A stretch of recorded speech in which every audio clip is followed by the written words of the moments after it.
कधीच नाही चुकणार तुमचे फेवरेट टीव्ही शोज झी5 सोबत, तेही एकदम फ्री।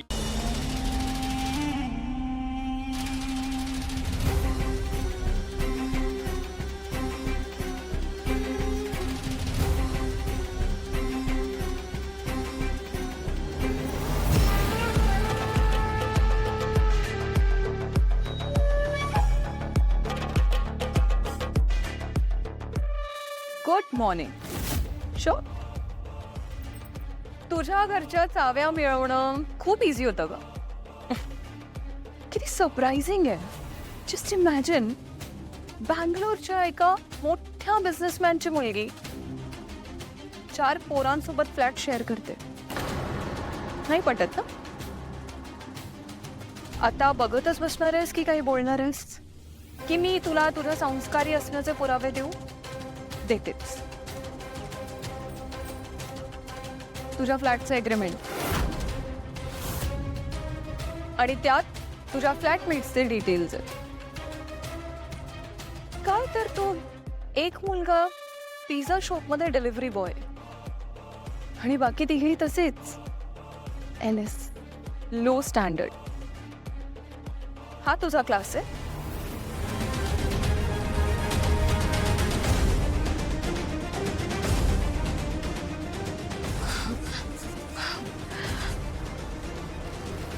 प्लीज मला पोलिसांच्या तावडीत देऊ नका। मी आजपासून हे सगळं मी काही नाही करणार। मी माझ्या घरी निघून जाते, नंतर बघूया तू जातेस की नाही। पण हे जे सगळं तू करतेस ते तू नाही करतस, ते कोणीतरी करून घेत आहे तुझ्याकडून। कारण तुझ्याकडे बघून असं वाटत नाही की तुझ्यात एवढी हिंमत आहे की तू मेहंदळे कुटुंबाशी लढू शकते। स्वतः मला त्या व्यक्तीचं नाव सांगायचं, नाहीतर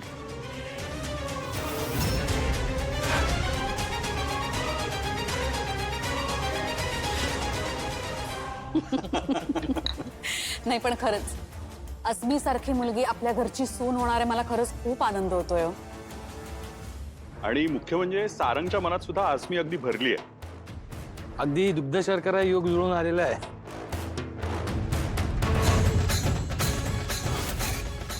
हा योग जुळून आलेला नाहीये तिलोत्तमाबाई, तर मी तो जुळून आणलाय। जगन्नाथजी।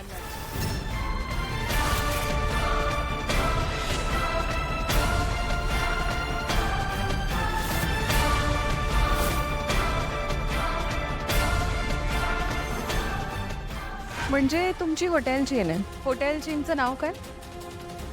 मराठी खाणं ह्या नावाने त्यांची हॉटेलची चेन आहे। हे जगन्नाथजी, आमच्या घरातली सगळी कार्य यांच्या सल्ल्याने होतात।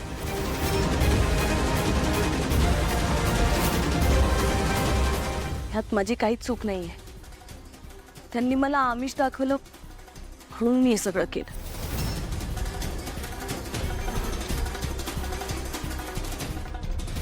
ठीक आहे, तर मग करार झाला म्हणायचा।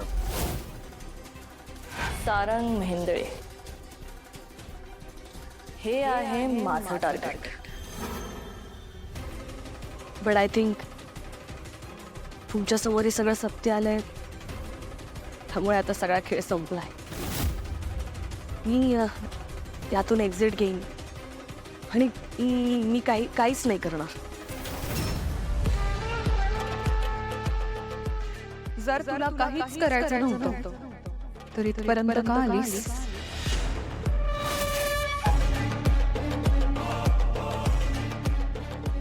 जगन्नाथ तुला मेहंदळेंच्या दारापर्यंत घेऊन आलाय ना, पण आता तुला मेहंदळे कुटुंबात घेऊन जाण्याची जबाबदारी माझी।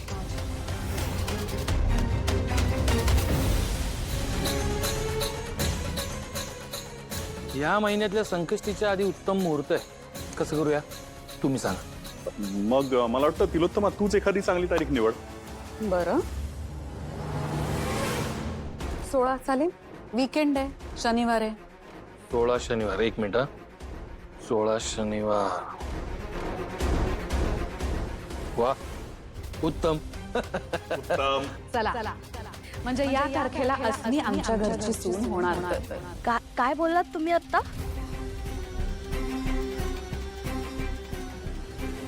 अस्मी सारंग मेहंदळे, मेहंदळेंची होणारी सून.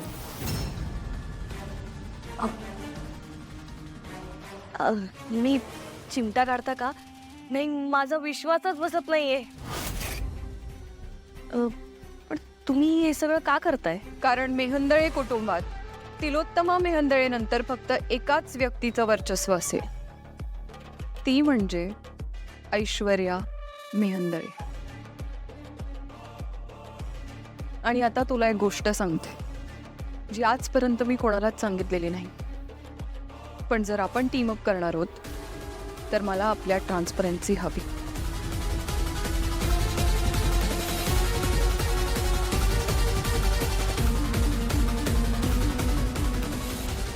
मी कधीच आई होऊ शकत नाही आणि म्हणून त्या घरात मी कोणालाच पाळ होऊ देणार नाही. आणि त्याची योग्य काळजी मी आधीच घेतलीये. वहिनी, ती दूध आणि डॉक्टरांनी दिलेला काढा पिऊन घ्या.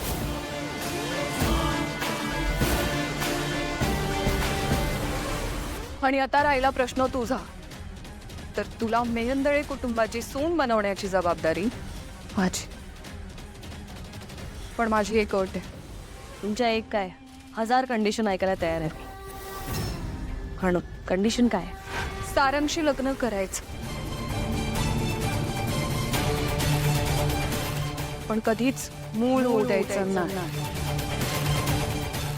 कारण मेहंदळे कुटुंबात मला बाळाचा आवाज ऐकायचा नाही.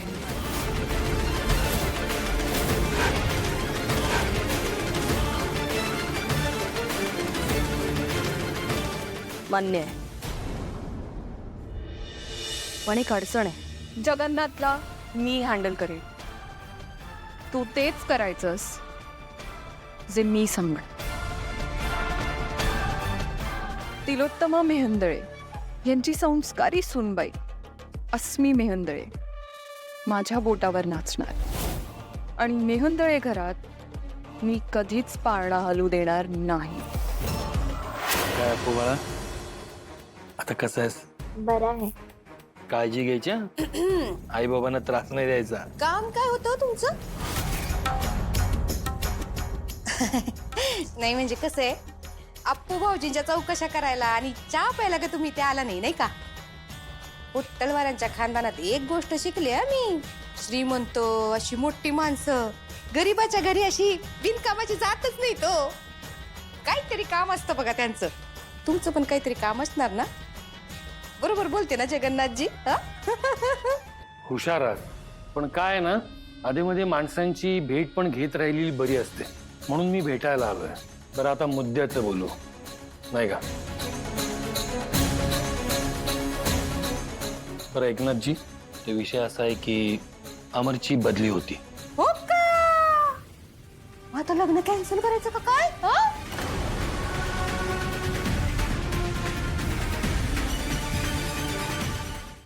झी5 ॲप डाउनलोड करा आणि पहा सर्व एपिसोड्स एकदम फ्री.